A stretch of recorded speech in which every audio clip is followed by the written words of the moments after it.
¿Llevaste todo lo que necesitabas? ¿Conseguiste todo? ¿Trajiste el diario? Ahora me doy cuenta que dejé el grabador abierto. Esto que oíste no es un diálogo que tenga nada que ver con la película. Unas preguntas que yo decía a Aurora que está haciendo la cama en los trapillos. Hechos concretos me han movido en los últimos 5 años a reanudar un contacto personal con Latinoamérica. Y ese contacto se ha hecho por Cuba y desde Cuba.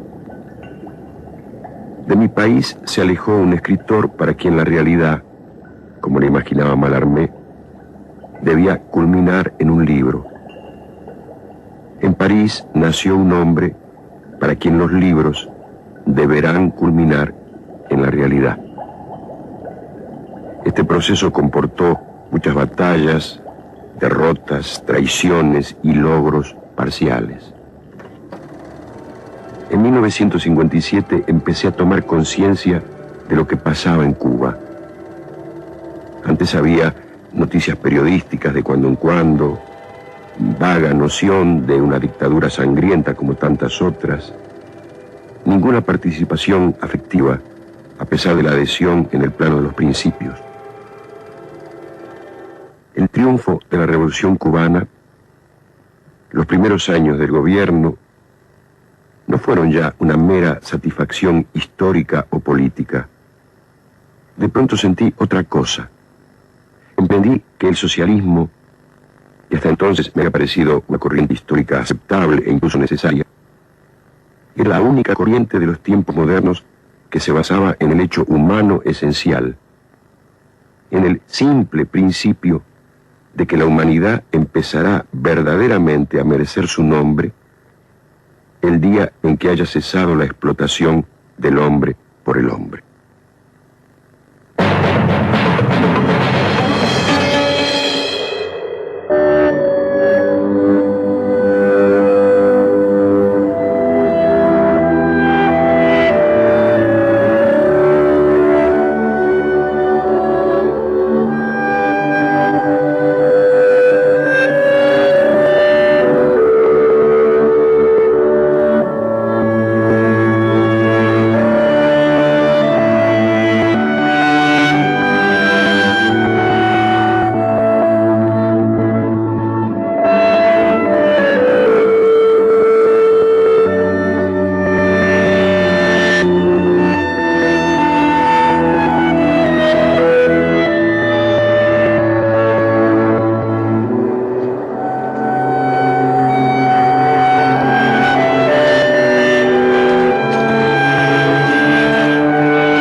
Somos como hongos, crecemos en los pasamanos de las escaleras, en piezas oscuras donde huele a cebo, donde la gente hace todo el tiempo el amor y después fríe huevos y pone discos de Vivaldi, enciende los cigarrillos y habla como Horacio y Gregorovius y Wong y yo, Camaduro, y como Perico y Ronald y Babs.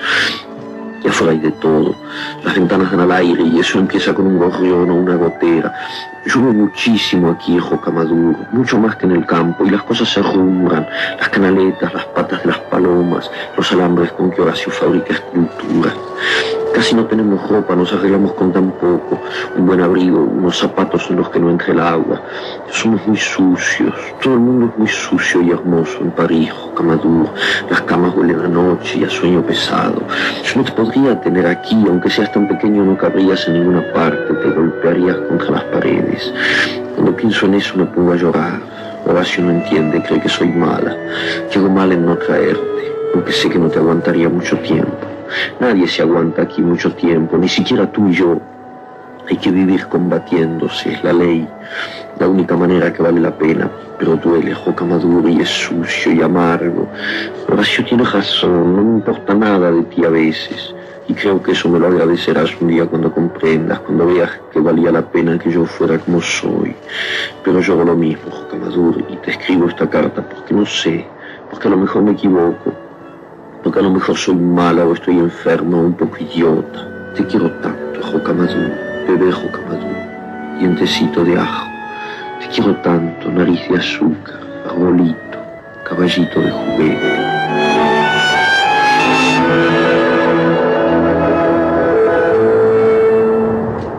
A mí se me ocurrió, y sé muy bien que era una cosa difícil, realmente muy difícil, intentar escribir un libro en donde el lector, en vez de leer la novela así consecutivamente, tuviera en primer lugar diferentes opciones, lo cual lo situaba ya casi en un pie de igualdad con el autor, porque el autor también había tomado diferentes opciones al escribir el libro. Ese libro es una tentativa para ir hasta el fondo de un largo camino de negación de la realidad cotidiana y de admisión de otras posibles realidades, de otras posibles aperturas. Bueno, y para mi gran sorpresa y mi gran maravilla, yo sé cuando terminé Rayuela que había escrito un libro de un hombre de mi edad, para lectores de mi edad. Y la gran maravilla fue que ese libro, cuando se publicó en la Argentina y se conoció en toda América Latina, encontró lectores en los jóvenes, en quienes yo no había pensado directamente jamás al escribir ese libro. Entonces, la gran maravilla para un escritor es haber escrito un libro pensando que hacía una cosa que correspondía a su edad, a su tiempo, a su clima, y de golpe descubrir que en realidad planteó problemas que son los problemas de la generación siguiente. Me parece una recompensa maravillosa y sigue siendo para mí la justificación del libro. Nous vous demandons de vous disperser et de venir demain à la manifestation prévue. C'est une provocation, n'y cédez pas. Nada piden los estudiantes que no sea de alguna manera una nueva definición del hombre y la sociedad, del hombre en la sociedad. Y lo piden en la única forma que es posible pedirlo en este momento, sin reivindicaciones parciales, sin nuevos esquemas que pretendan sustituir a los vigentes. Lo piden por una entrega total de su persona, con el gesto elemental e incuestionable de salir a la calle y gritar contra la maquinaria aplastante de un orden desvitalizado y anacrónico. Los estudiantes están haciendo el amor con el único mundo que aman y que los ama. Su rebelión es el abrazo primordial, el encuentro en lo más alto de las pulsiones vitales.